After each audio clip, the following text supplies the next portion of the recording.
여러분, 오늘 분석할 종목은 신송홀딩스입니다.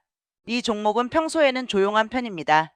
그런데 시장의 대두, 곡물, 식량안보, 미중 무역 갈등, 중국의 미국산 농산물 관세 이런 키워드가 나오면 갑자기 거래량이 붙고 주가가 움직이는 종목입니다. 그래서 신송홀딩스를 볼 때는 단순히 식품회사다, 곡물 관련주다 이렇게만 보면 안 됩니다. 이 회사는 크게 보면 세 가지 얼굴을 가지고 있습니다. 첫 번째는 지주회사입니다. 두 번째는 장류식품회사 그룹입니다. 세 번째는 곡물원료 트레이딩 테마주입니다. 이 세 가지가 합쳐져 있기 때문에 신송홀딩스는 실적만 보고 판단하기도 어렵고 테마만 보고 판단하기도 어렵습니다. 오늘은 신송홀딩스가 어떤 회사인지, 최근 실적은 어떤지, 왜 대두 관련주로 움직이는지, 상승 재료는 무엇인지, 반대로 조심해야 할 리스크는 무엇인지까지 자세히 풀어보겠습니다. 먼저 회사 개요부터 보겠습니다. 신송홀딩스는 1970년 11월 순영기업 주식회사로 설립됐고 2010년 5월 신송홀딩스로 상호를 변경했습니다.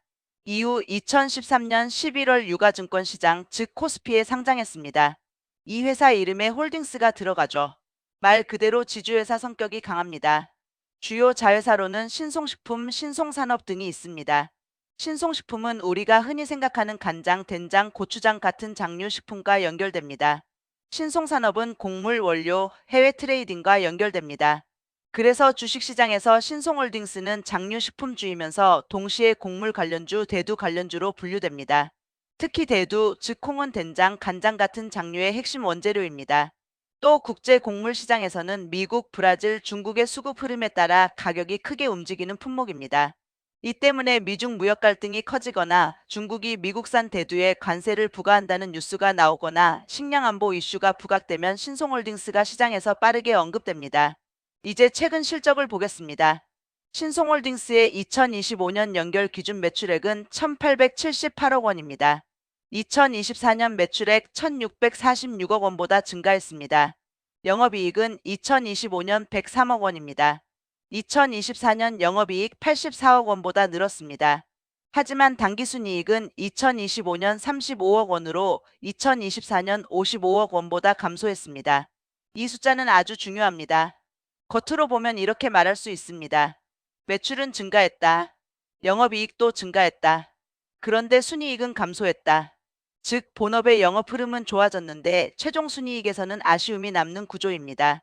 실제 공시 기준으로도 2025년 연결 매출액은 전년 대비 14.1% 증가했고 영업이익은 22.7% 증가했습니다. 반면 당기순이익은 감소했는데 회사는 실적 변동 사유로 금융수익 감소와 법인세 비용 증가를 언급했습니다. 이 부분은 투자자가 구분해서 봐야 합니다. 순이익이 줄었다고 해서 무조건 나쁘다고만 볼 수는 없습니다. 왜냐하면 영업이익은 늘었기 때문입니다. 하지만 순이익 감소를 가볍게 봐도 안 됩니다. 주가는 결국 최종적으로 주주에게 남는 이익, 즉 순이익도 중요하게 보기 때문입니다. 그래서 신송홀딩스의 2025년 실적은 이렇게 정리할 수 있습니다. 본업의 매출과 영업이익은 개선됐지만 영업의 요인 때문에 순이익은 감소했다. 이 문장이 핵심입니다. 그럼 신송홀딩스의 재무 상태는 어떨까요? 2025년 연결 기준 자산 총계는 2,745억 원, 부채 총계는 1,656억 원, 자본 총계는 1,089억 원입니다. 자본 총계가 1,000억 원 이상이라는 점은 긍정적입니다. 완전히 재무가 불안정한 테마주와는 다릅니다. 다만 부채 총계도 1,600억 원대입니다.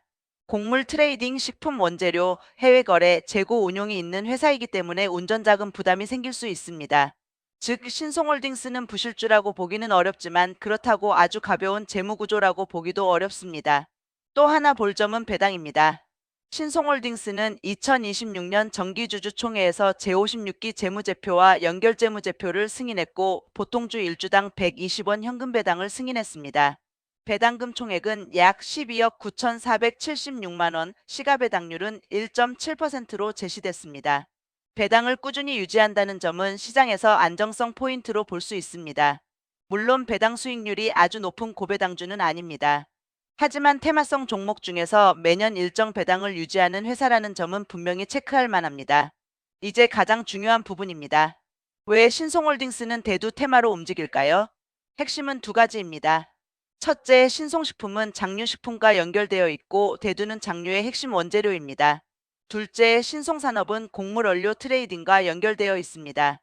신송홀딩스 분기보고서에서도 된장의 주원료로 대두가 언급되고 한국농수산식품유통공사의 직배 절차를 통해 남-GMO 대두를 사용한다는 내용이 확인됩니다. 이 말은 신송홀딩스가 단순히 이름만 대두 관련주로 엮인 것이 아니라 실제 사업 구조상 대두 원재료와 연결되어 있다는 뜻입니다. 물론 여기서 조심할 점도 있습니다. 대두 가격이 오른다고 해서 무조건 회사 이익이 좋아지는 것은 아닙니다. 원재료 가격이 오르면 식품회사 입장에서는 원가 부담이 커질 수도 있습니다. 반대로 트레이딩 사업에서는 가격 변동성이 기회가 될 수도 있습니다. 그래서 대두 가격 상승은 신송홀딩스의 무조건 호재라기보다는 시장에서 테마로 반응할 수 있는 재료라고 보는 것이 더 정확합니다. 최근에도 이런 흐름이 있었습니다. 2025년 3월에는 중국이 미국 관세에 대응해 미국산 대두, 옥수수, 밀 등 농산물 수입 제한 조치를 꺼내들 가능성이 있다는 소식이 나오면서 대두 관련주에 매수세가 몰렸고 신송홀딩스도 강세를 보였습니다. 2025년 4월에도 중국이 미국산 대두 등 농산품 관세 대폭 인상을 검토한다는 소식에 신송홀딩스가 상승세를 보였습니다. 당시 보도에서는 신송홀딩스가 장중 6%대 상승한 흐름도 언급됐습니다. 그리고 2026년 3월에도 콩대두 테마가 강세를 보이면서 신송홀딩스가 관련주로 주목받았고 장중 8%대 상승 흐름이 보도됐습니다. 이 흐름을 보면 신송홀딩스는 명확합니다. 미중 관세 뉴스가 나온다. 대두 수급 이슈가 나온다. 곡물 가격 변동성이 커진다. 그러면 시장은 신송홀딩스를 찾는다. 이 구조입니다. 그런데 여기서 중요한 질문이 있습니다. 그럼 신송홀딩스는 진짜 수혜주인가요? 이 질문에 대해서는 조금 냉정하게 답해야 합니다. 신송홀딩스는 대두 테마에 반응하는 종목은 맞습니다. 하지만 대두 가격 상승이 곧바로 영업이익 급증으로 이어진다고 단정하기는 어렵습니다. 왜냐하면 식품 사업에서는 원재료 가격 상승이 부담이 될 수 있고 트레이딩 사업에서는 매입 가격, 판매 가격, 환율, 운임, 계약 구조에 따라 이익이 달라지기 때문입니다. 즉 신송홀딩스는 대두 테마 민감주의지 대두 가격 상승이 100% 이익 증가로 연결되는 단순 구조의 회사는 아닙니다. 이 차이를 알아야 합니다. 주식시장은 기대감으로 먼저 움직입니다. 실적은 나중에 확인됩니다.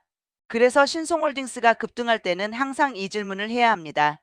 지금 주가는 실제 실적을 반영하는 것인가? 아니면 대두 뉴스에 따른 단기 수급인가? 거래량이 붙은 상승인가? 아니면 하루짜리 뉴스 반응인가? 이 질문을 하지 않고 따라가면 고점에 물릴 수 있습니다. 이제 신송홀딩스의 상승 재료를 하나씩 정리해 보겠습니다. 첫 번째 상승 재료는 곡물 대두 테마입니다. 이건 가장 강력한 단기 재료입니다. 대두, 옥수수, 밀, 식량 안보, 중국 관세, 미국 농산물 수입 제한, 브라질 착항, 이상기후, 전쟁 리스크. 이런 뉴스가 나오면 곡물 관련주가 움직일 수 있습니다. 신송홀딩스는 그중에서도 대두와 장류, 곡물 트레이딩 이미지가 있기 때문에 테마 안에서 빠르게 언급됩니다. 두 번째 상승 재료는 2025년 영업이익 개선입니다. 매출이 1,646억 원에서 1,878억 원으로 늘었고 영업이익도 84억 원에서 103억 원으로 증가했습니다. 테마주 중에는 실적이 받쳐주지 않는 종목도 많은데 신송홀딩스는 최소한 영업이익이 증가했다는 점에서 기본 체력은 확인할 수 있습니다. 세 번째 상승 재료는 배당 안정성입니다. 주당 120원 배당을 유지하고 있다는 점은 시장에서 안정적인 이미지를 줄 수 있습니다. 물론 배당만 보고 매수할 종목은 아닙니다. 하지만 테마주가 흔들릴 때 배당과 자본 총계가 받쳐주는 종목은 완전한 무배당 적자 테마주보다 심리적으로 낮게 평가될 수 있습니다. 네 번째 상승 재료는 낮은 시가총액에 따른 수급 탄력성입니다. 신송홀딩스는 대형주가 아닙니다. 그래서 뉴스가 붙고 거래량이 몰리면 주가가 빠르게 움직일 수 있습니다. 이것은 장점이기도 하고 단점이기도 합니다. 장점은 단기 탄력이 크다는 것입니다. 단점은 반대로 빠질 때도 빠르게 빠질 수 있다는 것입니다. 다섯 번째 상승 재료는 식품 사업 개선 기대입니다. 신송홀딩스는 단순히 곡물 트레이딩만 하는 것이 아니라 식품 자회사도 보유하고 있습니다. 식품 부문에서 저당 고추장 개발, 해외 매출 증가, 타피오카 공장 가동 같은 내용이 실적 개선 포인트로 언급됩니다. 이 부분은 단기 테마보다는 중장기 실적 포인트입니다. 즉 단기적으로는 대두 테마, 중장기적으로는 식품 사업 개선과 트레이딩 매출 확대가 관전 포인트입니다. 반대로 리스크도 보겠습니다. 첫 번째 리스크는 순이익 감소입니다. 2025년 매출과 영업이익은 증가했지만 당기순이익은 감소했습니다. 공시 기준 2025년 연결 당기순이익은 약 30억 원 수준으로 전년 대비 크게 감소한 것으로 공시됐습니다. 영업이익이 늘었는데 순이익이 줄었다는 것은 투자자 입장에서는 한 번 더 확인해야 할 부분입니다. 금융수익 감소, 법인세 비용 증가 같은 요인이 일회성인지 반복될 수 있는지 봐야 합니다. 두 번째 리스크는 테마 소멸 리스크입니다. 신송홀딩스는 곡물 테마가 붙으면 움직이지만 테마가 식으면 거래량이 줄고 주가가 되돌아갈 수 있습니다. 특히 대두 관련주는 뉴스가 반복적으로 나옵니다. 중국이 미국산 대두를 어떻게 한다? 브라질 생산량이 늘었다. 미국 농가가 어렵다. 곡물 가격이 오른다. 식량 안보가 중요해진다. 이런 뉴스는 자주 나오지만 그때마다 주가가 계속 오르는 것은 아닙니다. 시장이 이미 반영했다고 판단하면 같은 뉴스에도 반응이 약해질 수 있습니다. 세 번째 리스크는 원가 부담입니다. 대두 가격이 오르면 시장에서는 대두 관련주라고 좋아할 수 있습니다. 하지만 식품회사 입장에서는 원재료 가격 상승이 부담입니다. 가격 인상을 통해 원가를 소비자에게 전가할 수 있으면 괜찮지만 전가가 어렵다면 마진이 줄어들 수 있습니다. 네 번째 리스크는 환율과 운임입니다. 곡물 트레이딩은 해외 거래와 연결됩니다. 환율, 해상 운임, 국제 곡물 가격, 계약 시점에 따라 이익률이 달라집니다. 매출이 늘어도 환율과 원가 구조가 불리하면 이익은 생각보다 안 나올 수 있습니다. 다섯 번째 리스크는 거래량 급감 리스크입니다. 중소형 테마주는 거래량이 붙을 때는 강합니다. 하지만 거래량이 줄면 매수세가 약해지고 작은 매도에도 주가가 크게 흔들릴 수 있습니다. 특히 급등한 날 고점에서 매수하면 다음날 개파락, 윗꼬리, 장대 음봉이 나올 수 있습니다. 그래서 신송홀딩스는 급등 추격보다는 눌림과 거래량을 같이 봐야 하는 종목입니다. 이제 투자 관점에서 시나리오를 나눠보겠습니다. 먼저 긍정 시나리오입니다. 신송홀딩스가 다시 강하게 움직이려면 몇 가지 조건이 필요합니다. 첫째, 미중 무역 갈등이 다시 커져야 합니다. 특히 중국이 미국산 대두, 옥수수, 밀 같은 농산물에 관세를 부과하거나 수입 제한 가능성이 나온다면 테마가 다시 살아날 수 있습니다. 둘째, 국제 곡물 가격 변동성이 커져야 합니다. 대두 가격이 급등하거나 브라질 미국 작황 이슈가 나오거나 이상기후 뉴스가 나오면 관련주 관심이 커질 수 있습니다. 셋째, 신송홀딩스의 분기 실적이 좋아야 합니다. 2025년에 매출과 영업이익이 개선됐기 때문에 2026년에도 이 흐름이 이어지는지가 중요합니다. 넷째, 거래량이 붙어야 합니다. 테마주는 거래량이 생명입니다. 가격만 오르고 거래량이 약하면 힘이 부족할 수 있습니다. 다섯째, 순이익 회복이 필요합니다. 2025년에 순이익이 줄었기 때문에 2026년에 순이익이 다시 회복되면 시장의 평가가 달라질 수 있습니다. 반대로 부정 시나리오도 있습니다. 첫째, 미중 관세 뉴스가 사라지면 테마가 약해질 수 있습니다. 둘째, 대두 가격 변동성이 줄어들면 시장 관심이 식을 수 있습니다. 셋째, 2026년 분기 실적에서 영업이익이 둔화되면 실망 매물이 나올 수 있습니다. 넷째, 순이익 감소가 반복되면 밸류에이션 부담이 생길 수 있습니다. 다섯째, 급등 후 거래량이 줄면 주가는 다시 박스권으로 돌아갈 수 있습니다.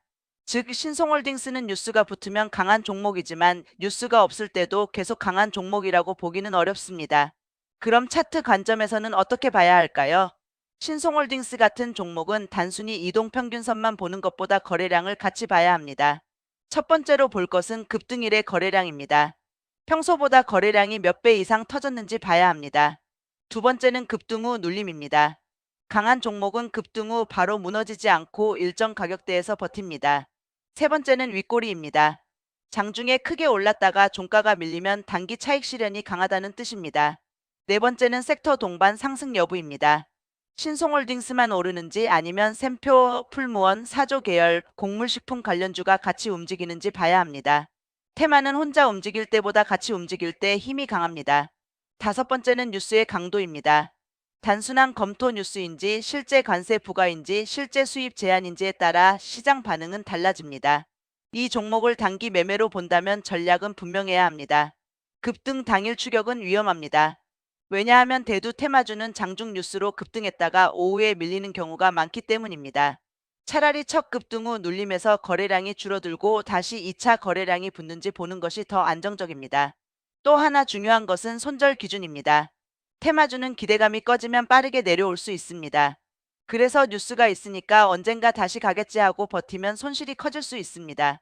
신송홀딩스는 안정적인 대형 가치주처럼 천천히 모아가는 종목이라기보다는 테마와 실적을 동시에 보면서 타이밍을 잡아야 하는 종목에 가깝습니다. 중장기 투자 관점에서는 더 냉정해야 합니다. 중장기적으로 신송홀딩스가 재평가를 받으려면 단순히 대두 뉴스만으로는 부족합니다. 진짜 필요한 것은 실적입니다. 첫째, 매출 증가가 이어져야 합니다. 둘째, 영업이익률이 유지되거나 개선되어야 합니다. 셋째, 순이익이 다시 회복되어야 합니다. 넷째, 식품 사업의 해외 매출과 신제품 성과가 확인되어야 합니다. 다섯째, 트레이딩 사업이 안정적인 수익을 내야 합니다. 이 다섯 가지가 확인되면 신송홀딩스는 단순한 대두 테마주에서 벗어나 실적 기반 재평가 가능성이 생깁니다. 하지만 반대로 실적이 따라오지 않으면 주가는 뉴스가 나올 때만 반짝하고 다시 조정받을 수 있습니다. 여기서 투자자들이 헷갈리는 부분을 정리해 보겠습니다. 대두 가격이 오르면 신송홀딩스는 무조건 좋은가? 아닙니다. 대두 가격 상승은 테마상 호재로 인식될 수 있지만 실제 사업에서는 원가 부담도 함께 봐야 합니다. 신송홀딩스는 식량위기 수혜주인가? 시장에서는 그렇게 반응할 수 있습니다. 하지만 실제 실적 수혜는 곡물 트레이딩 구조, 재고, 계약 환율, 판가 전가력에 따라 달라집니다. 배당이 있으니까 안전한가? 배당은 긍정적이지만 주가 변동성을 막아주는 절대 방어막은 아닙니다. 실적이 좋아졌으니까 무조건 상승인가? 매출과 영업이익은 좋아졌지만 순이익은 감소했습니다. 따라서 실적을 긍정적으로 보되 순이익 감소 원인도 함께 봐야 합니다. 그럼 최종 결론으로 가겠습니다. 신송홀딩스는 한마디로 말하면 기본 실적은 있는 대두곡물 테마주입니다. 완전히 실체 없는 테마주는 아닙니다. 자회사 구조가 있고 식품 사업이 있고 곡물 원료 트레이딩 이미지가 있습니다. 2025년 매출은 증가했고 영업이익도 증가했습니다. 배당도 유지하고 있습니다. 하지만 순이익은 감소했습니다. 그리고 주가가 움직이는 가장 큰 이유는 여전히 대두곡물 미중 관세 테마입니다. 그래서 이 종목은 이렇게 봐야 합니다. 첫째, 테마로 움직일 수 있다. 둘째, 실적이 완전히 나쁜 회사는 아니다. 셋째, 하지만 고성장주처럼 보기에는 아직 부족하다. 넷째, 급등 추격은 위험하다. 다섯째, 2026년 분기 실적과 대두 뉴스 흐름이 핵심이다. 결국 신송홀딩스의 핵심 문장은 이것입니다. 신송홀딩스는 대두 뉴스가 붙으면 강하게 움직일 수 있지만 진짜 재평가를 받으려면 실적과 순이익 회복이 함께 확인되어야 하는 종목이다. 단기 투자자는 거래량과 뉴스 강도를 봐야 합니다. 중장기 투자자는 영업이익 지속성과 순이익 회복을 봐야 합니다. 그리고 모든 투자자는 급등한 자리에서 감정적으로 따라가는 것을 조심해야 합니다. 오늘 영상은 여기까지입니다. 이 영상은 매수매도 추천이 아닙니다. 뉴스와 공시를 바탕으로 한 종목 분석이며 투자의 최종 판단과 책임은 본인에게 있습니다.